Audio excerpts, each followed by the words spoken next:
வணக்கம். காலத்தின் குரல் நிகழ்ச்சியில் மீண்டும் உங்களை சந்திப்பதில் மகிழ்ச்சி.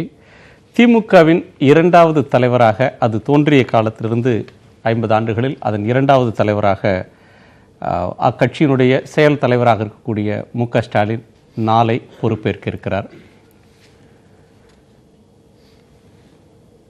போட்டியின்றி அவர் தேர்ந்தெடுக்கப்பட்டிருக்கிறார். கட்சியின் ஒட்டுமொத்த பொதுக்குழு உறுப்பினர்கள், மாவட்ட செயலாளர்கள் அனைவரும் அவர் பின்னால் அணிதிரண்டு இருக்கிறார்கள்.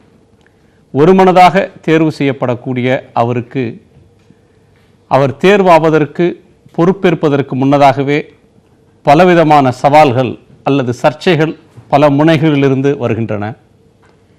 அரசியல் நாகரிகத்தை பின்பற்ற திமுக தவறிவிட்டது. நாங்கள் அரசு மரியாதை தந்தோம், ஆனால் திருநெல்வேலியில் நடந்த அனைத்து கட்சி தலைவர்கள் செலுத்தக்கூடிய புகழஞ்சலி நிகழ்ச்சிக்கு எங்களை அழைக்கவில்லை என்று அதிமுக புகார் சொல்கிறது.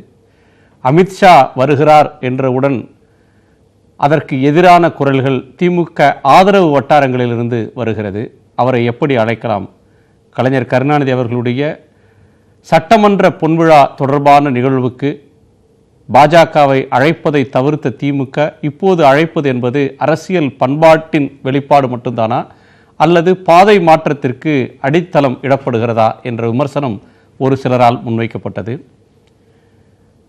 ஒருமனதாக தேர்வு செய்யப்படக்கூடிய நிலையில் மு.க. அழகிரி, திமுகவிலிருந்து நீக்கப்பட்ட மு.க. அழகிரி அங்கிருந்து என்னை கட்சியில் சேர்த்து கொள்ளுங்கள், இல்லாவிட்டால் பின் விளைவுகளை சந்திக்க நேரிடும் என்று எச்சரிக்கிறார். இப்படியான சவால்கள் கருணாநிதி என்கிற ஒரு பெரும் ஆளுமை உருவாக்கிய ஒரு தலைமை, அது ஏற்படுத்திய எதிர்பார்ப்புகள் என்பதை மு.க. ஸ்டாலின் எவ்வாறு நிறைவேற்றப் போகிறார் என்பது பற்றி விவாதிக்கப் போகிறோம். நம்மோடு திராவிடர் விடுதலைக் கழகத்தின் திரு விடுதலை ராஜேந்திரன் அவர்கள், பத்திரிகையாளர்கள் திரு மணி அவர்கள், திரு கோசல்ராம் அவர்கள், அரசியல் விமர்சகர் திரு பெருமாள் மணி அவர்கள். வணக்கம். மணி, உங்கள்கிட்டருந்தே தொடங்குறேன். உங்கள் கருத்து இதில் என்ன? நிச்சயமாக இது அவருடைய அரசியல் பயணத்திற்கு கிடைத்த ஒரு பெரிய வெற்றி தான்.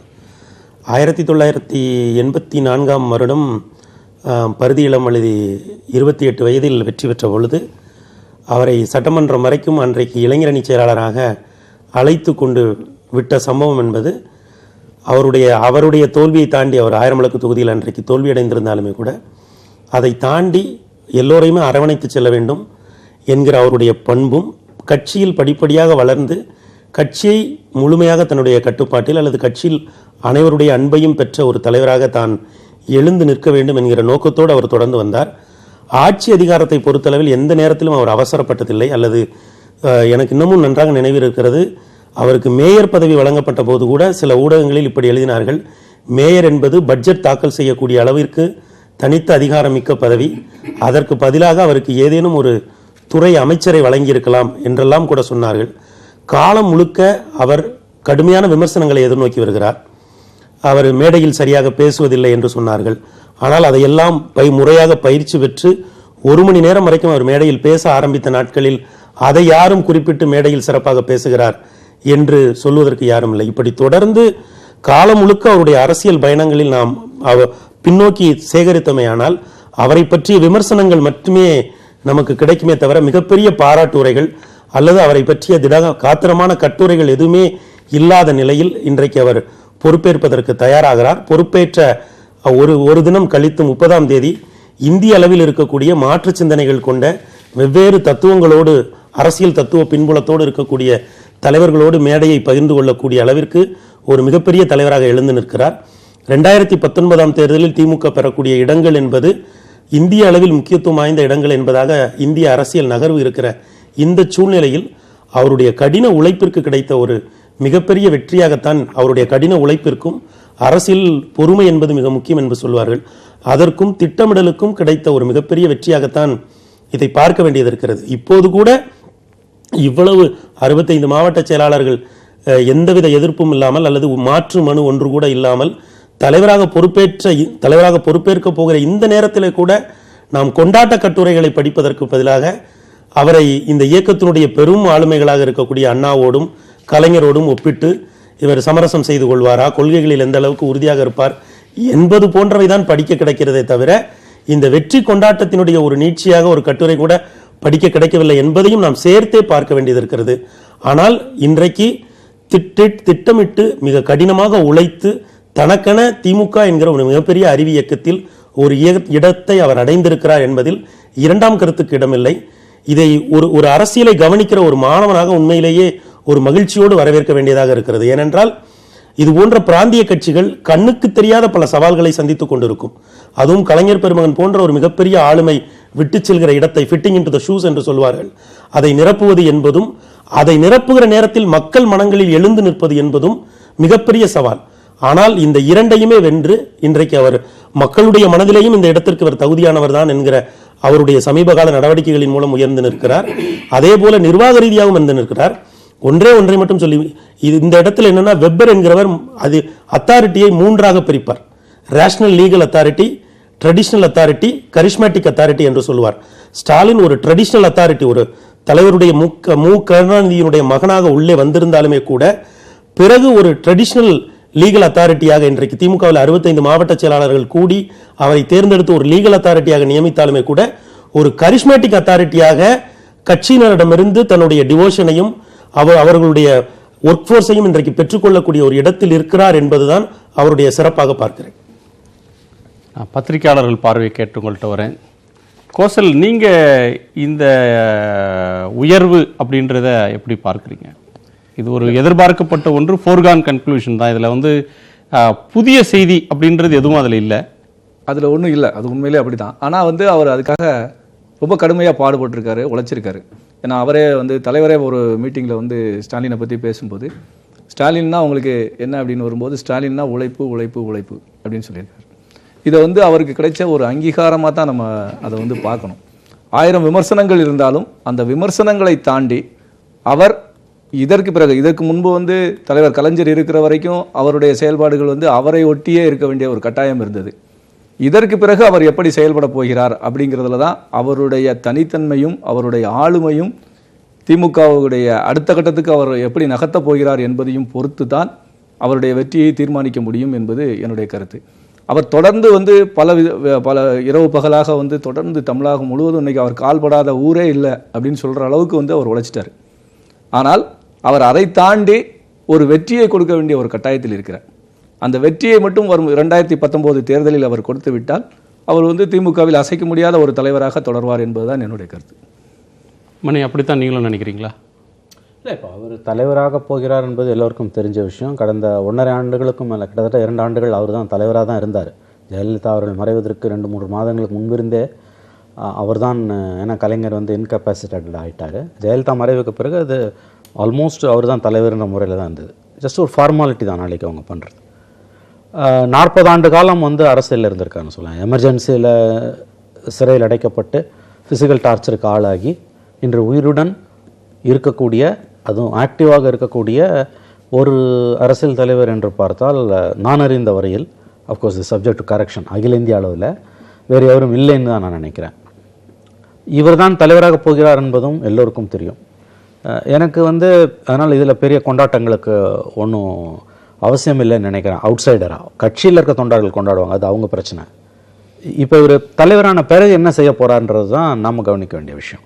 இப்போ அதில் வந்து அவரிடம் இருக்கக்கூடிய கலைஞரிடம் இருக்கிற இவரிடம் இல்லாத சில முக்கியமான விஷயங்களை, குறைபாடுகளை அவர் உடனடியாக சரி செய்து கொள்ள வேண்டிய ஒரு கட்டாயத்தில் இருக்கிறார்.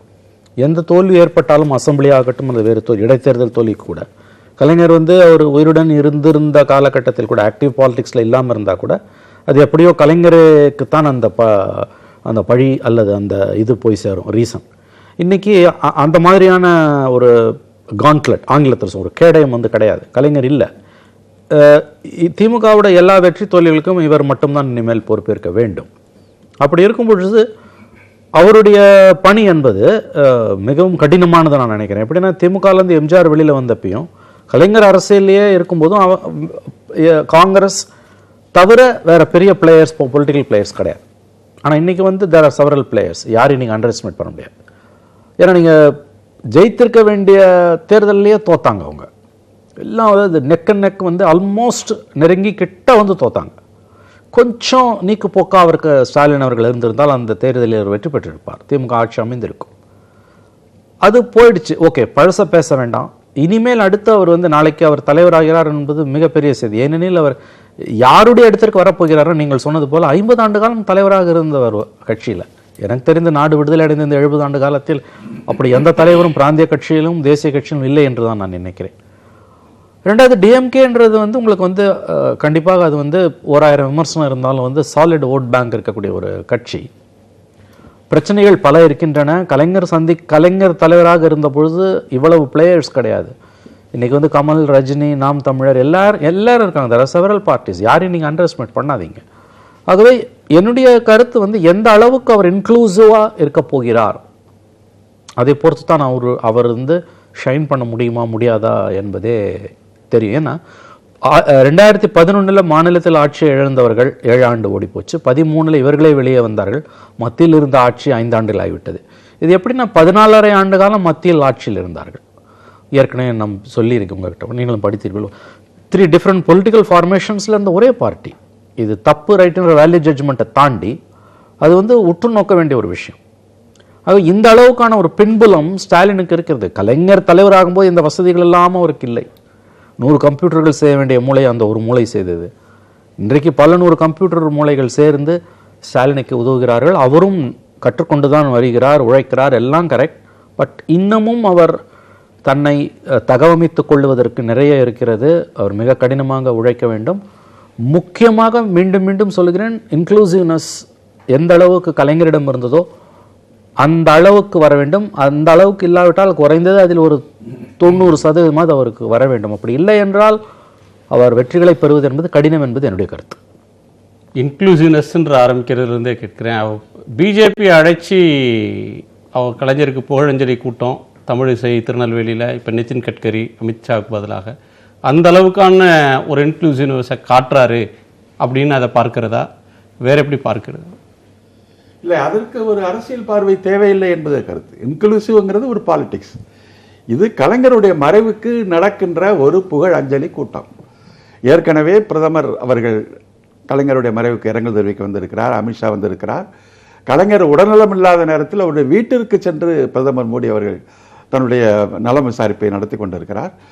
ஆக நாடாளுமன்றத்தினுடைய அவை ஒத்திவைக்கப்பட்டிருக்கிறது கலைஞருக்காக. மாநிலங்களவை ஒத்திவைக்கப்பட்டு மரியாதை தரப்பட்டிருக்கிறது.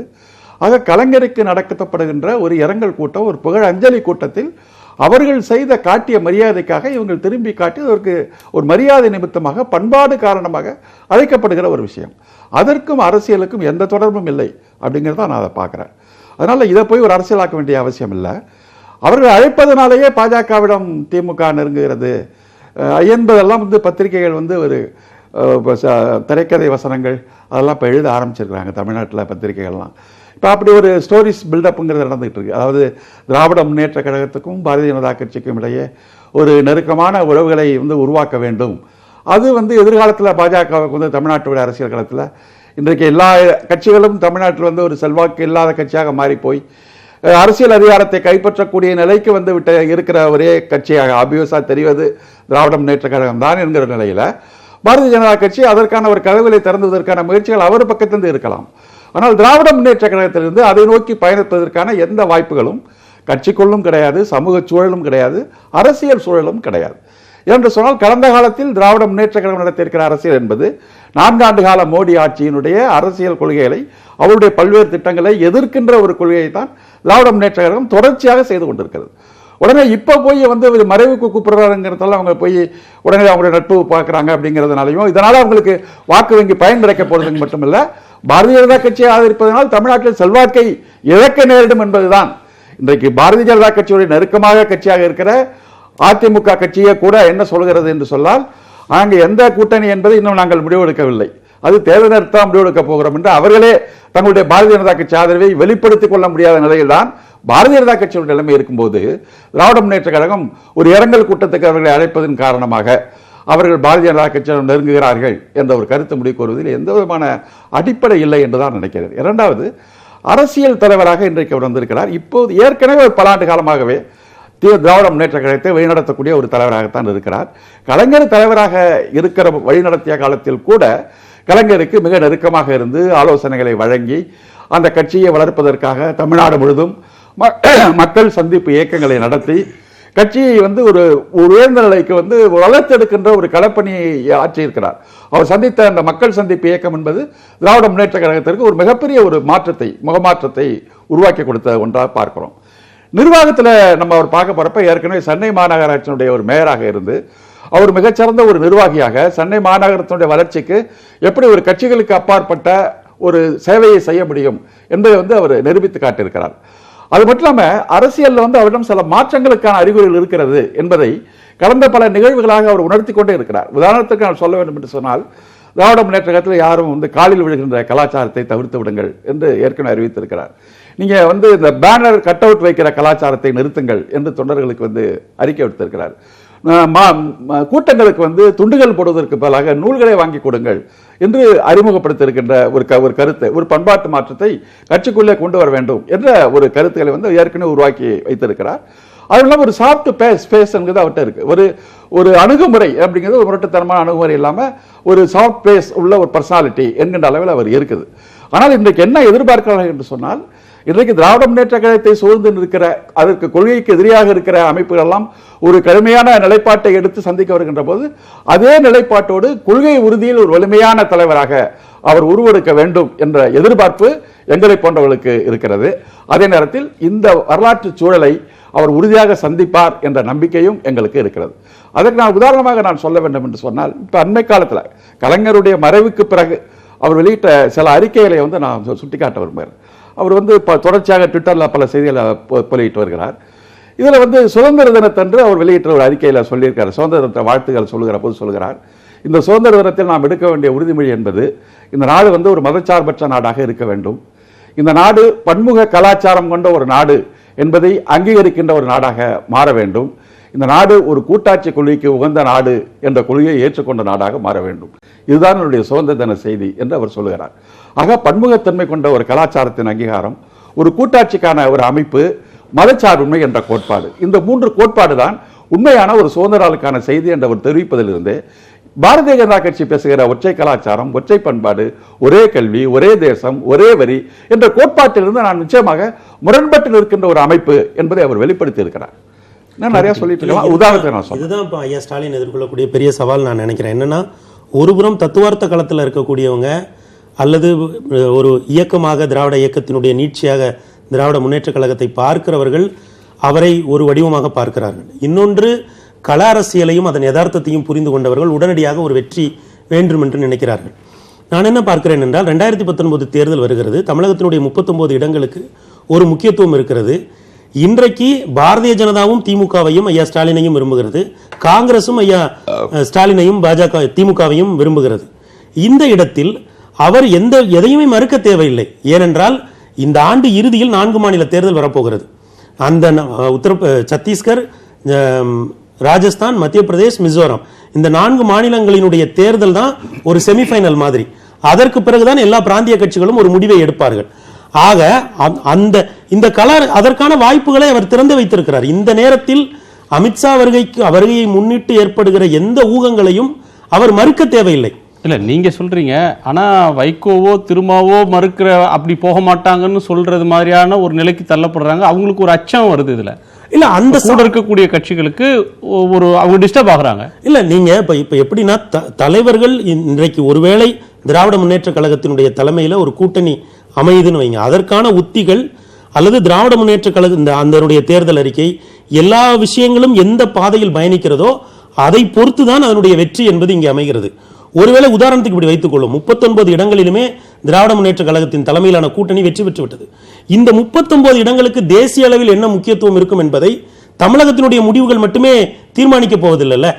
ஏனென்றால் இப்ப என்ன ஒரு கருத்து இருக்குன்னா, 2004 வந்து காங்கிரஸ் 145 இடத்துல ஜெயிச்சாங்க, பிஜேபி 138 இடத்துல ஜெயிச்சாங்க. வெறும் 7 இடத்துல தான் இவங்க அதிக இடங்களை பெற்ற கட்சியாக வந்து கூட்டணி அமைச்சு ஆட்சி அமைச்சாங்க. இப்ப அதே மாதிரி ஒரு நிலைமை வருதுன்னு வைங்க, காங்கிரஸ் முன்ன பின்ன யாரோ ஒருவர் முந்துகிறார், யாரோ ஒருவர் பிந்துகிறார்னு வைங்க, யார் முந்துவார் யார் பிந்துவார் என்று தெரியாது. அப்போ தேர்தல் முடிஞ்ச பிறகு அதிகாரத்தை இழந்து விட்டது திமுக, அதற்கு இவரோட உத்தி தான் தவறுன்னு சொல்ல முடியாதுல்ல. இன்றைக்கு 2 பேரும் விரும்புகிறார்கள், 2 பேரும் விரும்புகிற இடத்தில் அவர் இருப்பதே தவறு என்று மாறிவிடாது இல்லையா? இன்றைக்கு அவர் ஒரு பலம் பொருந்திய கட்சியை அந்த கட்சி ஒருங்கிணைத்து வைத்திருக்கிற காரணத்தினாலதான் அவங்க விரும்புறாங்க. திமுக இன்றைக்கு அவருக்கு கீழே ஒரு பலம் பொருந்திய கட்சியாக இருக்கிறது. இன்றைக்கு ஒருவேளை சில அதிருப்தி குரல் கேட்குதுன்னு வைங்க. இல்ல அவர் சொல்றது 4 ஆண்டு காலமாக பாஜக எதிர்ப்பு அரசியலை தான் அவங்க மேற்கொண்டுட்டு இருக்காங்க அப்படின்னு சொல்றீங்க. ஆனா நீங்க வந்து 2 பேரும் விரும்புற இடத்துல இருக்கிறாருன்னு சொல்றீங்க. இல்ல நான் சொல்றேன், 4 ஆண்டு காலம் இந்த 282 இடங்களோடு ஆட்சிக்கு வந்த பாஜக என்பது வேறு. 2019 தாங்கள் எப்படி ஆட்சிக்கு வருவோம் என்பதே தெரியாமல் உத்திகளை மாற்றிக் கொண்டிருக்கக்கூடிய பாஜக என்பது வேறு. ஒருவேளை இன்றைக்கு 282 இடங்களோடு இருக்கிற பாஜகவினுடைய கூட்டணி அரசில் இடம்பெறுவது என்பதும், அல்லது பெரும்பான்மைக்கு அறுதி பெரும்பான்மைக்கு குறைவான இடங்களை பெற்று என்டிஏலை முன்பு இருந்ததை போல ஒரு பொது ஒரு பொது திட்டத்தை தயாரித்து அதிலே இடம்பெறுவது என்பது வேறு.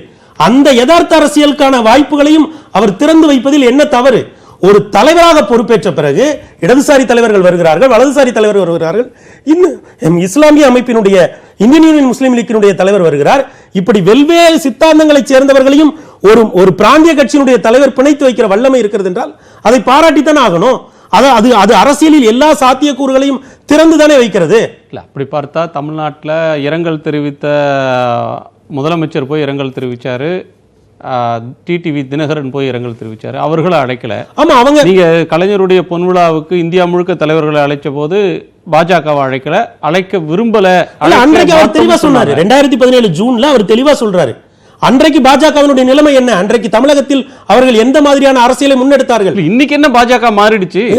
அந்த மாற்றத்தை தான் நம்ம ஏத்துக்கிட்டு பேசணும். நான் சொல்றேன், 2016 ஜெயலலிதா இறந்ததற்கும் 2018 கலைஞரையா இறந்ததற்கும் இடையில் பாஜக எந்த மாதிரியான அல்லது ரைட் விங் இன்டெலெக்சுவல்ஸ் எந்த மாதிரியான அரசியலை முன்னெடுத்தார்கள், சமூக வலைத்தளங்களில் எந்த மாதிரி எழுதப்பட்டது, அவர்களுக்கு ஆதரவான பத்திரிகைகளில் எப்படி எழுதப்பட்டது, அதற்கு பிறகு இன்றைக்கு எப்படி அவர்களுடைய பார்வை தமிழக அரசியலை பொறுத்து மாறி இருக்கிறது என்பதை தளபதி உள்வாங்கிக் கொள்கிறார், மற்றவர்கள் உள்வாங்க மறுக்கிறார்கள். அவ்வளவுதான் இதில் பார்க்க வேண்டியதாக இருக்கிறது.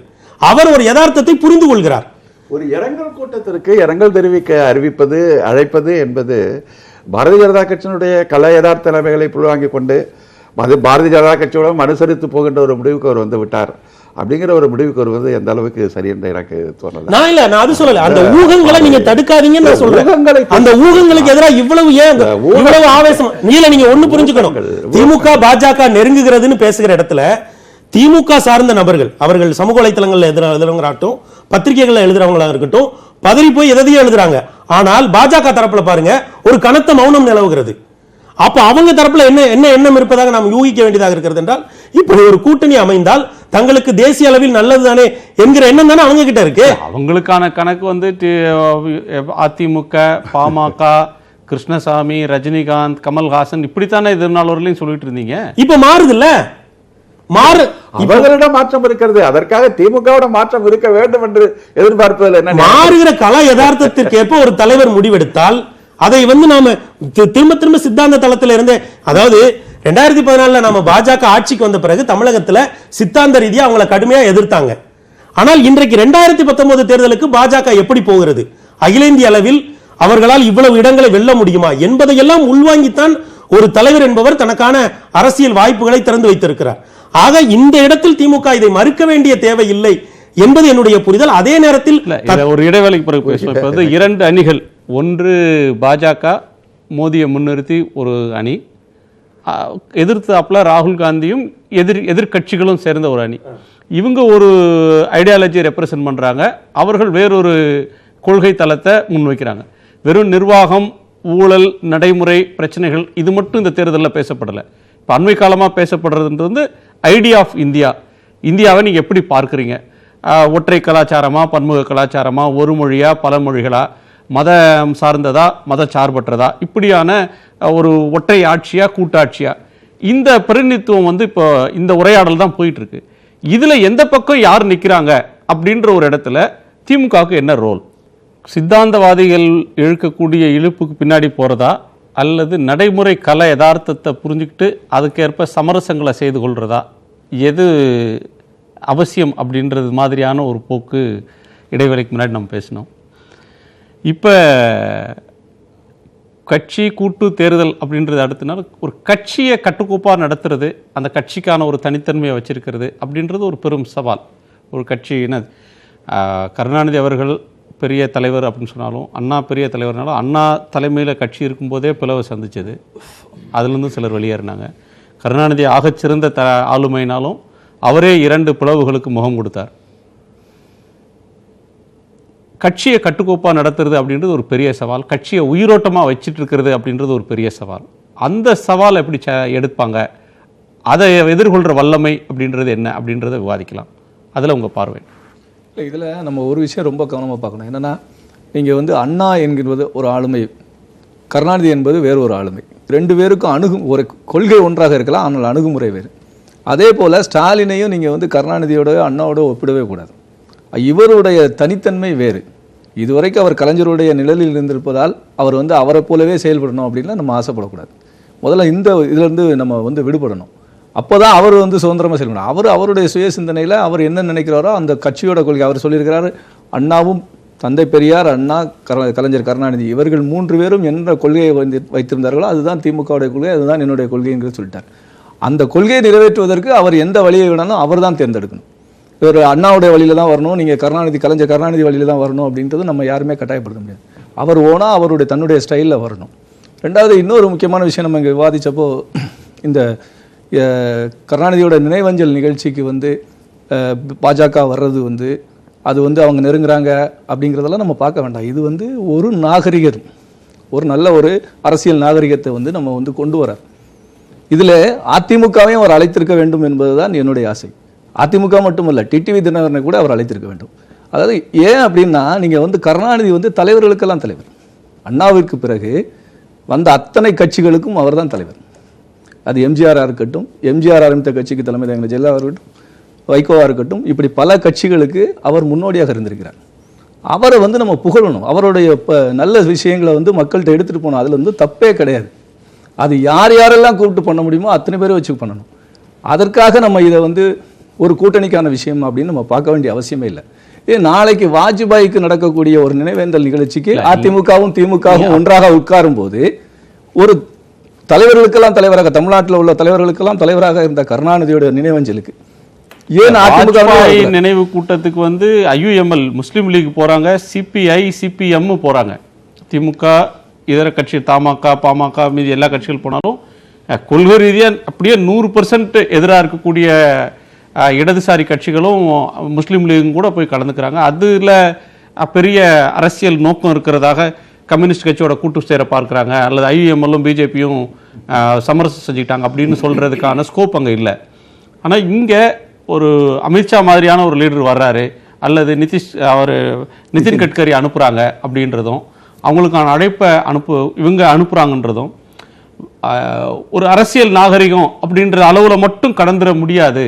ஏன்னா நரேந்திர மோடி பிரதமர் கருணாநிதி அவர்கள் வீட்டுக்கு வந்து பார்த்ததும் கூட ஒரு மரியாதை நிமித்தமான சந்திப்புன்னு சொன்னாலும் அதற்கு பின்னால் அரசியல் செய்திகள் சமிக்ஞைகள் இருக்கு. அதை வந்து கம்ப்ளீட்டா ஒதுக்கிட்டு வெறும் அரசியல் பண்பாடு அப்படின்னு மட்டும் நம்ம சுருக்க முடியுமா? இல்லை, அப்படிதான். ஏன்னா இது வந்து ஒரு வயது முதிர்ந்த ஒரு தலைவர், அவர் உடல்நலம் இல்லாமல் இருக்கிறார். சென்னைக்கு வரக்கூடிய பிரதமர் போய் பார்க்கிறார். அதில் வந்து நீங்கள் வந்து அரசியல் ரீதியாக நம்ம 1000 சொல்லலாம். ஆனால் அதற்கு பிறகு என்ன டெவலப்மெண்ட் நடந்தது? ஒன்றும் நடக்கலை. கடந்த ஆண்டு நடந்த திமுக தலைவர் கருணாநிதியோடைய பிறந்தநாள் விழாவிற்கு பிஜேபி அழைக்க மாட்டேன்னு சொன்னார். அது வந்து அவர் உயிரோடு இருந்தபோது அந்த கொள்கையில் அவர் உறுதியாக இருந்தார். இன்றைக்கு அவர் மறைந்து விட்டார். அவருடைய புகழை வந்து நம்ம வந்து எல்லா இடத்துலையும் யார் மூலமெல்லாம் சொல்ல முடியுமோ அத்தனை பேர் மூலமும் சொல்வதில் வந்து தப்பே கிடையாது. நீங்கள் அதையும், அதாவது அரசியல் என்பது நீங்கள் வந்து இந்த மாதிரி நினைவேந்தல் நிகழ்ச்சிகளில் வந்து அரசியலை புகுத்தக்கூடாது. அது நினைவேந்தல் நிகழ்ச்சி. இதன் மூலமாக ஒரு பின்னாடி வேணா இந்த நேரத்தில் ஏற்பட்ட ஒரு இணைப்பும் பிணைப்பும் அவருக்கு வந்து நாளைக்கு பின்னாடி அரசியல் ரீதியாக கை கொடுக்குதுன்னா அது வேற விஷயம். ஏன்னா இதில் வந்து எல்லாரும் கம்யூனிஸ்ட் லீடர்களும் வராங்க, பாஜக காரங்க வராங்க, எல்லாரும் வர்றாங்க. அப்படி இருக்கும்போது இதையே நம்ம அரசியலாக பார்க்க வேண்டும் என்பதுதான் என்னுடைய பார்வை. அதாவது நிகழ்வுகள் வந்து நிகழ்வுகளாகத்தான் நாம் பார்க்கிறோம். நிகழ்வுகளை வந்து ஊகங்களோட போய் இணைத்து வந்து நிகழ்வுகளுக்கு வந்து ஒரு இன்டர்பிரேஷன் கொடுக்கறதுங்கிறது அது அவ்வளவு சரியாக இருக்காது அப்படிங்கிறது கருத்து. இப்போ கலைஞரை வந்து மோடி நலம் விசாரித்ததற்கு பிறகுதான் கோபேக் மோடி இயக்கத்தை திராவிட முன்னேற்ற கழகம் நடத்தியிருக்கு. அப்போ கலைஞர் வந்து வீட்டில் வந்து பார்த்துட்டாருங்கிறதுனால அவர் கொள்கை சமரசத்துக்கு திராவிட முன்னேற்ற கழகம் போகலை அப்படிங்கிறத கடந்த காலத்தில் அவங்க நிரூபித்து காட்டியிருக்காங்க. அதனால இதுல போய் நம்முடைய விருப்பமான ஊகங்களை போய் அதுல போய் இணைத்து பேசுவதற்கான தளங்கள் இல்ல, ஸ்பேஸ் இல்ல அப்படிங்கிறத திராவிட முன்னேற்ற கழகத்தினுடைய கோபேக் மோடியுடைய இயக்கமும் கலைஞர் வீட்டுக்கு மோடி வந்ததற்கு பிறகு அந்த இயக்கம் எடுத்தப்பட்டது என்பதற்கு தெளிவான விஷயம். இன்னொரு விஷயம், இன்க்ளூசிவ் பாலிடிக்ஸ் அப்படிங்கிறது வந்து ஒரு ஐடியாலஜி தான். அதாவது ஒரு நாட்டில் வாழ்கின்ற அனைத்து இன பிரிவுகளையும் உள்ளடக்கி அனைத்து இன மக்களுக்கும் ஒரு சமத்துவத்தை, உரிமைகளை வழங்கக்கூடிய ஒரு ஐடியாலஜி தான் இன்க்ளூசிவ் பாலிடிக்ஸ். இன்னொன்று வந்து அதுக்கு நேர் எதிரானது வந்து வெறுப்பு அரசியல், ஹேட் பாலிடிக்ஸ். வெறுப்பு அரசியல்ங்கிறது ஒரு தத்துவம், அதுவும் ஒரு தத்துவமாக தான் அந்த நாட்டில் இருந்துட்டு இருக்கு. இப்போ இன்க்ளூசிவ் பாலிடிக்ஸ் அப்படிங்கிற ஒரு ஐடியாலஜிக்குள்ள ஹேட் பாலிடிக்ஸ் அப்படிங்கிற ஒரு ஐடியாலஜியை கொண்டு போய் சேர்க்கறது தான் ஒரு இன்க்ளூசிவ் பாலிடிக்ஸ் அப்படிங்கிறது சொல்லுறதுங்கிறது வந்து இந்த கான்செப்ட் ஆஃப் இன்க்ளூசிவ் பாலிடிக்ஸ்க்கு நேர் எதிர்ப்பான ஒரு விஷயம். ஒரு நடைமுறை அரசியலை வந்து போய் இன்க்ளூசிவ் பாலிடிக்ஸாக போய் கொண்டு போய் சொல்றதும், ஒரு நடைமுறையில் ஒரு கூட்டணி வைக்கிறத போய் இன்க்ளூசிவ் பாலிடிக்ஸ்னு சொல்றதும், நடைமுறையில் பின்பற்றப்படக்கூடிய ஒரு ஸ்ட்ராட்டஜி போய் இன்க்ளூசிவ் பாலிடிக்ஸ் சொல்றதும் ஒரு சரியான அணுகுமுறை இல்லை. இன்க்ளூசிவ் பாலிடிக்ஸ்ங்கிறது அனைத்து மக்களுக்கும் உரிய அங்கீகாரத்தையும் அனைத்து இனங்களுக்கும் உரிய சமத்துவத்தையும் ஏற்றுக்கொள்கின்ற ஒரு தத்துவார்த்தம் தான் இன்க்ளூசிவ் பாலிடிக்ஸ். அதை வந்து ஒரு ஸ்ட்ராட்டஜியோடையும் ஒரு நடைமுறை அரசியலோடையும் பொருத்தி பார்ப்பதுங்கிறது சரியான விஷயம் இல்லை. அப்போ ஹேட் பாலிடிக்ஸ் பேசுற ஒரு இந்துத்துவா பேசுகிற ஒரு கொள்கை வந்து அதை மறுக்கின்ற இன்க்ளூசிவ் பாலிடிக்ஸ் பேசுகிற ஒரு கட்சி அதை போய் இன்க்ளூசிவ் பாலிடிக்ஸில் சேர்த்துக்கணும் அப்படின்னு சொல்றதுங்கிறது அந்த கட்சியினுடைய ஐடியாலஜிக்கு குழி தோண்டி புதைக்கின்ற ஒரு ஆபத்தான முயற்சிங்கிறது என்னுடைய கருத்து. அதாவது நண்பர் விடுதலை ராஜேந்திரன் சொன்னதில் எனக்கு ஒரு மாறுபட்ட கருத்து உண்டு. பிஜேபி டிஎம்கே அலைன்ஸ்க்கு மீடியா அஜெண்டா போடுறாங்க, மீடியா விரும்புகிறாங்கன்றாரு. அது தவறான தகவல். ஏனெனில் கடந்த கால வரலாறு, திமுக வரலாறை நாம் பார்த்தோம் என்றால் அவங்க வந்து 6 எம்பிஸை வைத்துக்கொண்டு அவர்கள் வந்து ஒரு ஓட்டில் அந்த ஆட்சி கவிழ்ந்த பொழுது அந்த ஆட்சிக்கு கடைசி நேரத்தில் அவர்கள் கை கொடுத்தார்கள். அப்போ முரசொலிமாறன் அவர்கள் வந்து திமுகவில் இருந்த சீனியர்ஸை வந்து கன்வின்ஸ் பண்ணுறதுக்கு அந்த பணி அவரிடம் ஒப்படைக்கப்பட்டது கலைஞரால். 2 மணி நேரம் பேசினார் அவர் என்ன சொன்னார்? ஜெயலலிதா மிகவும் அதிகப்படியான அழுத்தத்தை கொடுக்கிறார் நம்முடைய அரசாங்கத்தை, திமுக அரசை கலைப்ப. வாஜ்பாய் வந்து அதற்கு மறுக்கிறார், நமக்காக அவர் ஆட்சி இழக்கிறார், நாம் அவரை காப்பாற்ற வேண்டும்னாரு. 6 ஓட்டு போட்டாங்க, அப்படியும் கவர்மெண்ட் போச்சு. அதுக்கு பிறகு அந்த செப்டம்பரில் போய் கிட்டத்தட்ட 4 ஆண்டுகள் அங்கே இருந்தாங்க. நீ என்டையர் ஹிஸ்ட்ரி ஆஃப் டிஎம்கே பார்த்தீங்கன்னா ஜனசங் டேஸ்லேருந்தே வந்து அவங்கள பொறுத்த வரைக்கும் யாருமே வந்து ஒரு தீண்டத்தகாத கட்சி கிடையாது. அவங்க பிஜேபியோட போனாங்க, இனிமேலும் போவார்கள், போனால் அதில் எந்த ஆச்சரியமும் இல்லை. என்னால் ஒரு பாயிண்ட் சொல்ல முடியும், அதாவது ப்ரீபோல் அலைன்ஸ் கண்டிப்பாக போக மாட்டார்கள், ஆனால் தேவை ஏற்படின் நிச்சயமாக போஸ்ட்போல் அலைன்ஸ்க்கு அவர்கள் போவதற்கான சாத்தியக்கூறுகள் மிக அதிகமாக இருக்கின்றன. இரண்டாவது, ஒரு தேர்தல் நடந்து தேர்தல் முடிவு வந்து அதுக்கப்புறம் அங்க தொங்கு பாராளுமன்றம் அமைஞ்சு யார் ஆட்சி அமைக்கிறதுன்ற ஒரு நெருக்கடி வந்து அதுல இல்ல, நான் என்னோட பாயிண்ட் திமுக கையில இருக்கு. திமுக பிஜேபியோட போறது தப்பு ரைட், அந்த ஆர்குமெண்ட் வேல்யூ ஜட்ஜ்மெண்ட்டுக்குள்ள நான் போல. கடந்த கால வரலாறை வைத்து நீங்க பார்க்கும் பொழுது குஜராத் இன படுகொலைகளுக்கு பிறகு 2 ஆண்டுகள் அவங்க அந்த கூட்டணியில் இருந்தாங்க. திரும்ப திரும்ப கலைஞரிடம் அந்த இனப்படுகொலை பற்றி கேட்கும் பொழுது நான் கேட்டிருக்கிறேன், ஏனால் இன்னமும் அந்த வாய்ஸ் ஓவர்ஸும் அந்த அந்த அந்த விஷுவல்ஸும் இருக்கு. கலைஞர் என்ன சொன்னார்? அது ஒரு மாநிலத்தின் சட்டம் ஒழுங்கு பிரச்சனைனார். 2003 டிசம்பர்ல தான் அவங்க வெளியில வராங்க. லெஃப்ட் பார்ட்டிஸும் காங்கிரஸும் பிஜேபி எதிர்ப்பது போல இந்தியாவில் எந்த பிராந்திய கட்சியும் பிஜேபியை எதிர்க்க முடியாது, எக்ஸப்ட் லாலு பிரசாத் யாதவ் கட்சியை தவிர. இதுல வந்து திமுகவும் பிஜேபியோட இருந்திருக்காங்க, அண்ணா திமுகவும் இருந்திருக்காங்க. பட் திமுக இருந்த காலங்கள் தான் அதிகம். நாளைக்கு பிஜேபியோட டிஎம்கே போவாது என்பதெல்லாம் வந்து என்னை பொறுத்தவரையில் என்ன வேணா நடக்கலாம் அரசியல் பாலிடிக்ஸ்க்கு. நாம் பேச வருவது என்பது கலைஞர் என்ற அந்த மாபெரும் ஆளுமை போன பிறகு வரக்கூடிய ஸ்டாலின் அவர்களுக்கு இருக்கக்கூடிய சவால்களில் மிக முக்கியமான ஒரு சவால் வந்து அவர் வந்து திமுகவோட வாக்கு வங்கியில் இருக்கக்கூடிய சிறுபான்மையின மக்கள். நிச்சயமாக நான் சொல்லுகிறேன், அவர்கள் வந்து நீங்க இந்த பேச்சு வருவதையே கூட உங்களுடைய வாக்கு வங்கியை சிதைத்திருக்கும். இன்னொன்று சொல்றேன், அமித்ஷா அவர்கள் நினைவேந்தல் நிகழ்ச்சிக்கு வருகிறார் என்று சொல்லிவிட்டு கடைசியில் வரல. இதுவே ஒரு ட்ரையல் பலூன். அவங்க ஆழம் பார்த்துருக்காங்க. சரி, எல்லாமே பாலிடிக்ஸ் தான். மோடி அவர்கள் வந்து கலைஞரை சந்தித்தது கூட பாலிடிக்ஸ் தான். அதை நம்ம வந்து மோடியின் முழு அரசியல் ஆளுமை தெரிந்தவர்களுக்கு அது நன்றாக புரியும். அப்படியெல்லாம் மோடி போக மாட்டார். இன்றைக்கு வந்து இவர்கள் நினைவேந்தல் நிகழ்ச்சி ஓகே, அதுக்கு வந்து அவர் வந்து இப்ப முதல்லயே நிதின் கட்கரி தான் வருகிறார் என்று சொல்லியிருந்தார்கள் என்றால் யாருமே இதை பிரச்சாரம் பண்ணிருக்க மாட்டாங்க. இந்த ஒரு வாரம் நடந்ததே வந்து ஒரு கொரியோகிராஃப்ன்றது தான் என்னுடைய பார்வை. ஏன்னு நீங்க எந்த விஷயத்தையுமே ஹோலிஸ்டிக்கா பார்க்கணும். டிஎம்கேன்றது ஒரு மிகப்பெரிய கட்சி. நான் திரும்ப திரும்ப சொல்றேன் உங்களுக்கு, அதாவது 3 டிஃபரெண்ட் பொலிட்டிக்கல் ஃபார்மேஷன்ஸ்ல இருந்த ஒரே கட்சி, இந்தியாவிலேயே ஒரே கட்சி. 3 வெவ்வேறு கட்சிகள் அல்ல, 3 வெவ்வேறு சித்தாந்தங்கள். Third front, BJP and Congress. அதில் அவங்க ஆட்சியில் இருக்காங்கன்னா அவர்கள் நிச்சயமாக அசாத்தியமானது ஒரு அரசியல் சாதுரியம் அவரிடம் இருக்கிறது. அது தப்பு ரைட்ன்றதுக்குள்ள நான் இப்போ போல.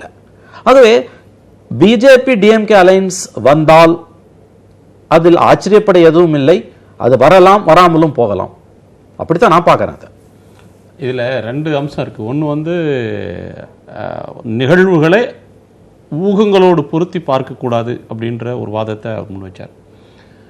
அப்படி இல்லைன்ற ஒரு வாதத்தை மணி சொல்கிறார். இன்னொன்று இருக்குது, நிகழ்வு ஊகம், அதை தாண்டி அது எவ்வாறு புரிந்து கொள்ளப்படுகிறது.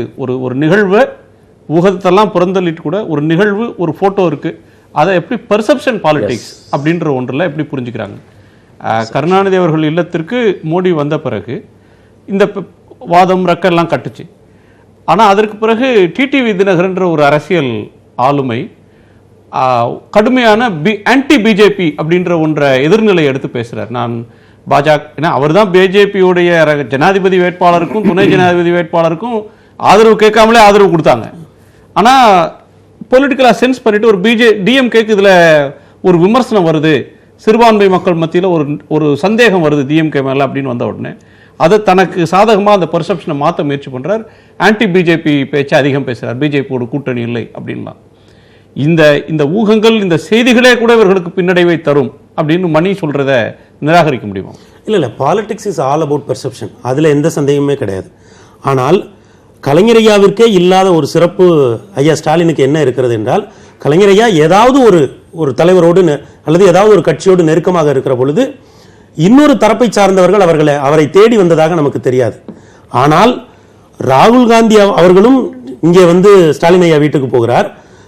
ஐயா மோடி அவர்கள் கலைஞர் ஐயா வீட்டிற்கு வந்தது என்பது கலைஞர் ஐயாவை பார்க்க என்பதை தாண்டி அதில் ஸ்டாலின் ஐயாவை சந்திக்க வந்தார் என்பதுதான் அதில் இருக்கக்கூடிய முக்கியமான செய்தி. அதற்கு காரணம் இன்றைக்கு இந்த கட்சியை அவர் கட்டுக்கோப்பாக வைத்திருப்பதுதான். ஏனென்றால் கலைஞர் ஐயா செயல்பட முடியாமல் இருக்கிறார். அந்த நேரத்தில் இவர் செயல் தலைவராக இருந்து ராஜேந்திரன் அவர்கள் சொன்ன ஒரு கருத்து, தமிழ்நாட்டுடைய சமூக சூழல், அரசியல் சூழல் இதையும் பொருத்தி பார்த்தா திமுக அந்த முடிவை எடுக்காது அப்படின்றார். அதற்கு பாஜகவுக்கு எதிரான ஒரு மனப்பான்மை தமிழ்நாட்டில் அரசியல் வெளியில, சமூக வெளியில இருக்கு அப்படின்றது அவர் சொல்லக்கூடிய ஒரு ஆர்குமெண்ட். இல்ல, இப்ப நீங்க இந்த பெர்செப்ஷனே அப்படியே எடுத்துக்கங்க. தமிழ்நாட்டில் இப்போ ஒரு 4-5 பிரச்சனைகள் இருக்கு. இப்போ உதாரணத்துக்கு ஒரு நீட்ல மத்திய அரசு இவங்க பேசுறாங்கன்னு வச்சுங்க, திமுக பேசி நீட்டை தமிழ்நாட்டுக்கு விலக்கு வாங்குறாங்க, அல்லது நீட்டையே ஒட்டுமொத்தமா இந்தியாவில இருந்தே வெளியே எடுக்கிறாங்கன்னு வைங்க. அப்படியாப்பட்ட சூழல்ல பெர்செப்ஷன் ஒரே நைட்ல மாறதானே செய்யும். நீங்க அரசியல் என்பதே மூவ்ஸ் அண்ட் கவுண்டர் மூவ்ஸ் தான், சாதுரியமான நகர்த்தல்களை செய்வதுதான். இன்றைக்கு அவர் ஒரு வலிமையான இடத்துல இருக்கிறார். நிச்சயமாக இது அவருக்கு ஒரு பேர வலிமையை கொடுக்கும். அது காங்கிரஸ் மட்டும் இல்ல, பாஜகட்டையுமே கொடுக்கும். ஏன்னா 2 பேருமே இன்னைக்கு இருக்கிறாங்க. இது அதையெல்லாம் தாண்டி இந்த 39 இடங்களுக்கு ஒரு முக்கியத்துவம் இருக்கு. பேசுறது எல்லாம் பார்த்தா தமிழ்நாட்டில் மீதி எல்லா கட்சியுமே டிஸ்கவுண்ட் பண்ணிட்டீங்க. இப்போ முதலமைச்சர், துணை முதலமைச்சர் தலைமையில் இருக்கிற அதிமுக, அதுக்கடுத்து இருக்கக்கூடிய மற்ற கட்சிகள், மக்கள் நல கூட்டணிக்கு போன முறை தலைமை தாங்கின விஜயகாந்த் கட்சி, பாமக, அமமுக, ரஜினிகாந்த், கமல்ஹாசன், சீமான், தமிழ்நாட்டில் இருக்க வைகோ திமுகவோட இருக்கிறார். இந்த எல்லா அரசியல் இயக்கங்களுக்கும் எந்த ஒரு ஸ்டேக்ஸும் கிடையாது. எல்லாருமே டிஎம்கே என்ன மூவ் எடுக்க போகுது, அந்த மூவ் தான் ஜெயிக்க போகுது அப்படின்ற முடிவுக்கு எல்லாமே வந்துட்டாங்க. இல்ல, ஏன் நீங்க கேட்கறது ரொம்ப முக்கியமான கேள்வி. நான் ஏன் இப்படி சொல்றேன்னா, 1.23% வாக்கு வித்தியாசம் தான் திமுகவுக்கும் அதிமுகவுக்கும் இடையில. இன்றைக்கு அதிமுக என்பது 2ஆக பிளவுபட்டு கிடக்கிறது. இந்த 2016 நீங்க சொன்ன எல்லா கூறுகளும் இருந்தது. தனியாக 3வது அணி என்று ஒன்று வலிமையாக இருந்தது. அதிமுக ஒன்றுபட்ட அதிமுக ஜெயலலிதா தலைமையில் இருந்தாங்க. திமுக கலைஞரையா இருந்த பொழுது இருந்ததை விட அன்றைக்கு இருந்ததை போலவே இன்றைக்கு இவரை முழுமையாக ஏற்றுக்கொண்டிருக்கிறார்கள். ஆக நீங்க வேற மற்ற எல்லா விஷயத்தையும் விட்டுருங்க. அன்றைக்கு இவர்களை விட முதலிடத்தில் இருந்தவர்கள் இன்றைக்கு பிளவுபட்டு இருக்கிறார்கள்.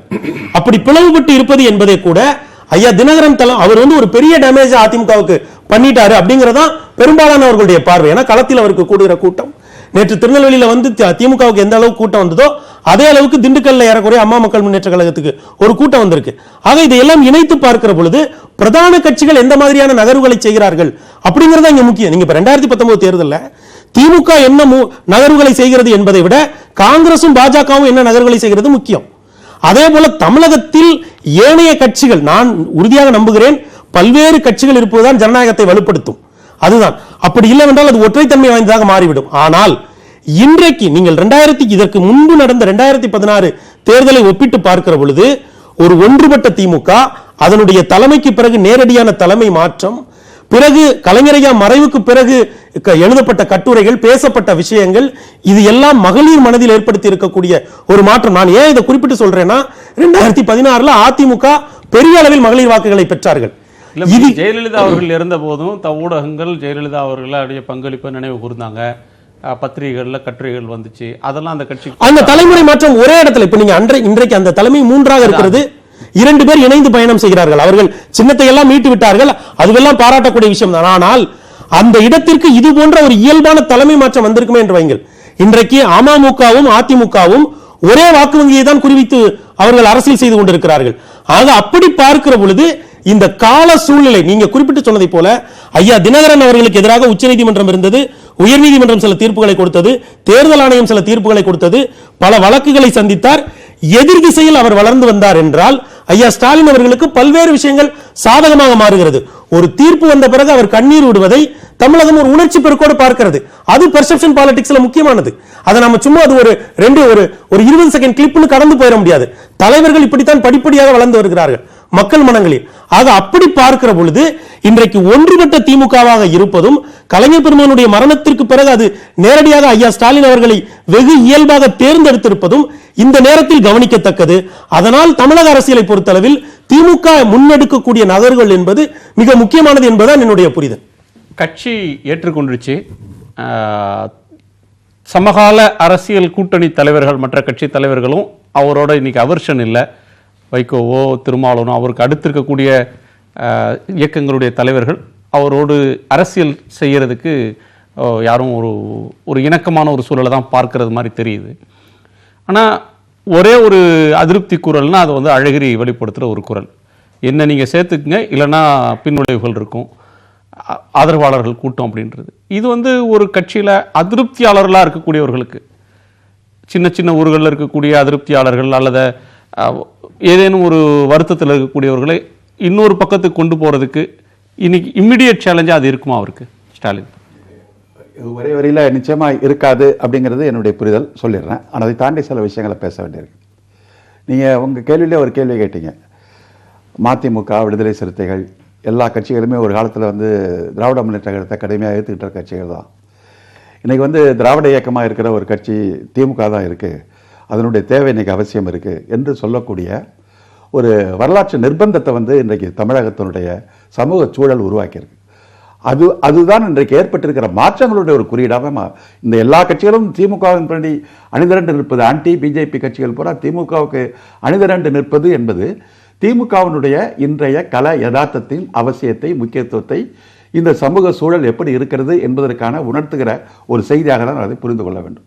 நான் அந்த பார்வையில் தான் திராவிட முன்னேற்ற கழகம் வந்து இந்த இந்துத்துவாவை நோக்கி, பாஜகவை நோக்கி போவதற்கான சமூக நிர்பந்தம், சமூக சூழல் அதை நோக்கி இல்லை, மெட்டீரியல் கண்டிஷன் என்பது அதை நோக்கி இல்லை அப்படிங்கிற ஒரு தத்துவத்தை அடிப்படையில் நான் அதை பேசுகிறேன். அந்த அடிப்படையில் அப்போ இந்த கடந்த காலத்தில் திராவிட முன்னேற்ற கழகம் சரியாக செய்து விட்டது, சரியான பாதை போட்டு விட்டது என்று சொல்வதற்கு நான் தயாராக இல்லை. எனக்கு கடந்த காலத்தில் திராவிட முன்னேற்ற கழகத்தில் பல அரசியல் மாறுபாடுகள் உண்டு. நான் இப்பொழுதும் திராவிட முன்னேற்ற கழகத்தினுடைய பல அரசியல் நடவடிக்கையில் கருத்து வேறுபாடுகள் உண்டு. ஆனால் இன்றைய சமூக சூழலில் திராவிட முன்னேற்ற கழகம் அப்படிங்கிறது வந்து திமுக என்கிற ஒரு அமைப்பு மட்டுமல்ல, இது தமிழர்களுடைய ஒட்டுமொத்தமான ஒரு பாதுகாப்போடு இன்றைக்கு திமுக பின்னி பிணைந்து இருக்கிறது அப்படிங்கிற ஒரு பார்வையில் தான் இன்றைக்கு திராவிட முன்னேற்ற கழகத்தினுடைய கொள்கை வந்து உறுதியாக இருக்கணும். அவங்க தவறாக போகக்கூடாது. போயிட்டாங்கன்னா நான் ஒன்றும் பண்ண முடியாது. ஆனால் போகாமல் இருப்பதற்கான வாய்ப்புகள் தான் அதிகமாக இருக்குது நான் சொல்ல வரேன். கடந்த காலத்தில் அவர்கள் பாஜகவோட தவறுகள் நடந்திருக்கிறது. காங்கிரஸை எதிர்த்தவர்கள், அவசர நிலை எடுத்தவர்கள் உடனே காங்கிரஸ் கட்சியோட போய் கூட்டணி சேர்ந்திருக்காங்க, அதுவும் நடந்திருக்கு. அப்புறம் பாஜக வந்து எந்த கட்சியும் வந்து தேடித்தரா கட்சியிலன்னு சொல்லி அதுவும் நடந்திருக்கு. ஆனால் கடந்த காலத்தினுடைய வரலாற்று நிகழ்வுகள் வரலாற்று பாடங்களையும் அவர்களுக்கு கற்பித்திருக்கிறது. அந்த வரலாற்று நிகழ்வுகள் பாடங்களை அவர்களிருந்து அவர்கள் சரியான பாடங்களை கற்பித்துக் கொண்டு சமூகத்தினுடைய மாற்றத்தை நோக்கி கடந்து செல்கின்ற போது கடந்த காலத்தில் கிடைத்த அனுபவங்களை புரிந்து கொண்டு சமூக யதார்த்தத்தை உள்வாங்கிக் கொண்டு எது சமூகத்திற்கு தேவை என்பதை நோக்கி நகர்ந்து சொல்லக்கூடிய ஒரு மெட்டீரியல் கண்டிஷன் இன்றைக்கு வந்திருக்கிறது. அந்த தளத்தில் திமுக இன்றைக்கு நிற்கிறது. அதனால அழகிரி அப்படிங்கிறது வந்து அழகிரி கட்சியில சேர்த்துங்கிறதுக்காக போராடுறாரு. போராடி போய் ஒரு கணவன் மனைவிட்டு விவாகரத்து நடக்குது. அவனோட சேர்ந்து வாழணும்னு சொல்லி யாரும் போராடி மனைவியோட கணவன் சேர்ந்து வாழ முடியாது. அவங்க வாழ்க்கையில் வந்து மகிழ்ச்சியாக இருந்தால் தான் வர முடியும். ஏன்னா இவர் வந்து என்னை சேர்த்துக்கிறதுக்கான போராட்டம் உலகத்தில் எங்கேயும் நடந்தா தெரியல. ஏன் நீக்கினீங்கன்னு போராட்டி இருக்காங்க, தனிகள் அவங்களை எதுக்குறங்க தான் போராட்டம் நடத்துறாங்களே தவிர நான் உன்னோட சேர்ந்து வாழுங்கிற போராட்டம்லாம் வந்து அது வந்து உள்நோக்கம் கொண்ட போராட்டம் அப்படிங்கிறது தான் மக்களுக்கு தெரிஞ்ச விஷயம். இது எந்த திராவிட முன்னேற்ற கழக கிளை செயலாளர்கிட்ட இருந்து கூட ஒரு ஆதரவான அறிக்கை வந்து இன்னைக்கு அழகிரி சார்பாக இது வரையும் வரல. அழகருடைய பையன் ஒருவர் தான் ட்விட்டரில் அழகிரிக்கு ஆதரவாக பல கருத்துக்களை பேசிட்டு இருக்காரு, நம்ம பார்த்துட்டு இருக்கோம். அதனால் இது எந்த சலசலப்பையும் உண்டாக்க போகிறதில்ல. நேச்சுரல் லீடராக அவர் எவால்வ் ஆகியிருக்கிறார். இந்த வரலாற்று சூழலை, இந்த சமூகத்துடைய நிர்பந்தத்தை, அவர் இருக்கின்ற இருப்பு அவரை வந்து அடுத்த கட்டத்திற்கு நகர்த்தும், சமூக பார்வையில் முன்னேற்ற பாதையை நோக்கி நகர்த்தும் என்று நான் சமூக கல யதார்த்த நிலையை வைத்து நான் உறுதியாக நம்புகிறேன். அவர் ஒரு சுருக்கமாக சார் பேசும்பொழுது ஆரம்பத்தில் பிஜேபி டிஎம்கே அலையன்ஸ் மீடியா முயற்சி பண்ணுது அப்படின்னாரு. நான் அது இல்லைன்னு சொன்னேன். இப்போ நான் வந்து அழகிரி விஷயத்தை பற்றி சொல்லும்போது other way round to large extend Alagiri issue is a media hype. அதில் வந்து எனக்கு வந்து என்ன வந்து சில நேரங்களில் வந்து அந்த ஒரு மீடியா எத்திக்ஸ்னு சொல்கிறோம்ல, பெரிய வார்த்தையாக இருக்கலாம், ஒரு சரியான தமிழ் பதம் தெரியாத ஊடக அறம், அது வந்து அதற்கே கூட அதற்கு பொருந்தாமல் மனசாட்சி இல்லாமல் அந்த ஹைப் கொடுக்கும். இது வந்து வித் அன் அஜெண்டா வந்து செக்ஷன் ஆஃப் பவர்ஃபுல் மீடியா வந்து தொடர்ச்சியாக அழகரிக்க கொடுக்கக்கூடிய கவரேஜ் என்பது ஆன்டி டிஎம்கே ஆன்டி ஸ்டாலின் வந்து மரபார்ந்த ஆன்டி டிஎம்கே ஆன்டி ஸ்டாலின் அவர்களுடைய குரலை மறுபடியும் சொல்கிறேன், செக்ஷன் ஆஃப் மீடியா வந்து அதை அழகரிக்கான இதை பூஸ்ட் பண்ணுது. 4 ஆண்டுகள் முன்பே அவர் வந்து கட்சியிலிருந்து நீக்கப்பட்டு விட்டார். இன்னும் சொல்லப்போனால் கலைஞர் ஒரு கட்டத்தில் அவர் என் மகனே இல்லை என்றார். இப்போ இந்த அளவுக்கு இருக்கும். நான் இப்படி கேட்குறேன், இதே வந்து நம்முடைய கலைஞரின் மகனாக இல்லாமல் அவர் அன்பழகனின் மகனாக இருந்து பேராசிரியர் அன்பழகனின் மகனாக இருந்தால் மீடியா எப்படி அதை கவர் பண்ணும்? ஆகவே திமுக எப்படியும் பவருக்கு வரக்கூடாது, ஸ்டாலின் முதலமைச்சர் ஆகக்கூடாது என்று பலர் பல முனைகளில் வேலை செய்கிறார்கள். கலைஞர் மகன் அது தப்பு ரைட்டுன்றது இருக்கட்டும், அந்த டாட்ஸ் இருக்குது. இன்று அவர்கள் ஒன்றா சேர்ந்து வேலை செய்கிறாங்க. But at the same time வந்து கலைஞரின் மரணத்திற்கு பிறகு டிஎம்கேவோட சில ஆக்டிவிட்டீஸ் வந்து கண்டிப்பாக வந்து அதில் வந்து சிக்கல் இருக்குது. அது ஹெல்த்தியாக இல்லை. இந்த சென்ஸ் தட் அமித்ஷா வருகிறார் என்று சொல்லி மறுபடியும் அவர் வரவில்லை என்று சொன்னது நான் மீண்டும் ஒரு முறை பதிவு பண்ணுகிறேன். அது 2 தரப்பும் சேர்ந்து செய்த ஒரு ட்ரையல் பலூன் விட்டு பார்த்தாங்க. இப்போ வேலைக்கு ஆகலை, கொஞ்ச நாள் பொறுத்து ஆகலாம். அதற்கான சாத்தியக்கூறுகள் இருக்கின்றன என்று தான் நான் நினைக்கிறேன். நிறைவு செய்யலாமா? நிறைவு செய்யலாம். சாத்தியக்கூறுகள் வந்து அவங்களுடைய விருப்பத்தை சொல்வது தானே சாத்தியக்கூறுகள். அதனால பாலிடிக்ஸ் இருக்கலாம். கடந்த கால வரலாறு அவங்க விருப்பம் இல்ல, கடந்த கால வரலாறு, கடந்த கால பாடங்கள், கடந்த கால வரலாறு மட்டுமல்ல, சமகால வரலாறும் அதுதான் உண்மை. இல்ல, கடந்த காலத்துல திமுக செய்ததற்கு அதிமுக என்ன செய்தோ அதற்கு ஒரு எதிர் அரசியல் செய்ய வேண்டியிருந்தது. எம்ஜிஆர் இருக்கும்போது எம்ஜிஆருக்கு எதிர் அரசியலை செய்ய வேண்டியது. அப்படியான ஒரு புற நிர்பந்தம் ஒன்று நேரடியா இன்னைக்கு இல்ல. அதிமுக ஏன் கூப்பிடவில்லை என்பதற்கு ஒரு காரணத்தை நான் சொல்ல வேண்டியிருக்கு. சொன்ன மாதிரி தலைவருக்கு தலைவராக இருந்த ஒரு கலைஞர், அவருக்கு வந்து அண்ணா நினைவிடத்தில் வந்து ஒரு அடக்கம் செய்யணும் அப்படின்னு கேட்டப்ப அவரை தலைவருக்கு தலைவராக மதிப்பதற்கு ஆளுங்கட்சி தயாராக இல்லை. அந்த இடத்தை கொடுக்க மாட்டேன்னு சொல்லி தான் அவங்க மறுத்தாங்க. நீதிமன்றத்தில் போய் நீங்கள் அடுத்த நாள் முடிவெடுங்க, இன்றைக்கு கூட முடிவெடுக்க வேண்டாம் அப்படின்னு தான் சொன்னாங்க. அதனால் அவருக்கு உரிய மரியாதை வந்து அவங்க கொடுப்பதற்கு அங்கே தயாராகலை. ஒன்று. 2வது, குடியரசுத் தலைவர் ஆளுநர்கள்லாம் வந்து இருந்த அந்த இறுதி நிகழ்ச்சியில் தமிழகத்தினுடைய அரசு விழா நடத்துகின்ற தமிழக முதலமைச்சரோ துணை முதல்வரோ வந்து அவருடைய இறுதி அடக்க நிகழ்ச்சியில் குடியரசுத் தலைவர் ஆளுநர்கள் பங்கேற்ற நிகழ்ச்சியில் இருக்கணுமா இல்லையா? ரஜினிகாந்த் கேட்டது நியாயமான கேள்வி தானே. அதை அவங்க வந்து செய்கிறதுக்கு அவங்க அதை மறுத்திருக்கிறாங்க. இவ்வளவு தூரம் வந்து கலைஞருக்கு வந்து நினைவு அந்த அடக்கம் செய்ய மருத்துவர்களே இருக்கின்றவர்களை போய் அவங்கள போய் நீங்கள் எப்படி அவங்க கூப்பிடுவாங்க நீங்கள் எதிர்பார்க்கறது என்ன நியாயம்? அதே மாதிரி ஜெயலலிதா ஆட்சிக்கு வந்ததற்கு பிறகு எதிர்க்கட்சி தலைவர்கள் முறையில் ஸ்டாலினுக்கு வந்து பதவியேற்பு விழாவுக்கு அழைப்பு கொடுத்தாங்க. அவரை 7வது 8வது இருக்கையில் போய் அவமானப்படுத்தி உட்கார வச்சாங்க அவங்க.